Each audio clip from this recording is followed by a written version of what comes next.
യു.ഡി.എഫിനും എൽ.ഡി.എഫിനുമെതിരെ രൂക്ഷ വിമർശനവുമായി ബി.ജെ.പി മുൻ സംസ്ഥാന അധ്യക്ഷൻ കെ. സുരേന്ദ്രൻ രംഗത്ത് വരികയുണ്ടായി. വഖഫ് ഭേദഗതി ബില്ലിനെ എതിർത്തതോടെ ക്രൈസ്തവരുടെ യു.ഡി.എഫിലും എൽ.ഡി.എഫിലുമുള്ള വിശ്വാസം നഷ്ടപ്പെട്ടതായി ക്രൈസ്തവ ആചാര്യന്മാർ തന്നെ വ്യക്തമാക്കുകയും ചെയ്തിട്ടുണ്ട്. ഇരു മുന്നണികളും മുസ്ലിങ്ങളെയാണ് പരിഗണിക്കുന്നതെന്നും തങ്ങൾക്കെതിരായ നിലപാടാണ് കൈക്കൊള്ളുന്നതെന്നും കേരളത്തിലെ ക്രൈസ്തവർ ചിന്തിക്കുന്നുവെന്നും അദ്ദേഹം കൂട്ടിച്ചേർത്തു. ബി.ജെ.പി ക്രൈസ്തവരുടെ നിലപാടിനെ അനുകൂലിച്ചിട്ടുണ്ടെങ്കിൽ അതതിൽ ശരിയുള്ളതുകൊണ്ട് മാത്രമാണ്, മറിച്ച് വോട്ടിനു വേണ്ടിയല്ല.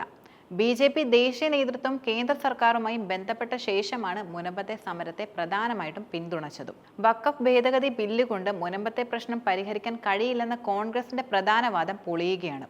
മുനമ്പത്തുകാരുടെ പ്രശ്നം തീരുന്നതുവരെ ബി.ജെ.പി അവരുടെ കൂടെ തന്നെ ഉണ്ടായിരിക്കും. മുനമ്പത്തെ ഒരിക്കലും ബി.ജെ.പി രാഷ്ട്രീയ ആയുധമാക്കിയിട്ടില്ല. മലപ്പുറത്ത് പിന്നോക്ക വിഭാഗങ്ങൾക്കെതിരെയുള്ള അനീതിക്കെതിരെ പ്രതികരിച്ച വെള്ളാപ്പള്ളിക്കെതിരെ ബഹളം വയ്ക്കുന്നവർ പാലാ ബിഷപ്പിന് നേരെ ആക്രമണമുണ്ടായപ്പോൾ സഹായിക്കാനായി വന്നിരുന്നില്ല. എന്നാൽ അവിടെ എത്തിയത് ബി.ജെ.പി മാത്രമാണ്. അത് ശരിക്കും വോട്ടിന് വേണ്ടിയല്ല. മാത്രമല്ല, പാലായിലെ മുനിസിപ്പൽ തിരഞ്ഞെടുപ്പിൽ ജയിക്കാനുമായിരുന്നില്ല.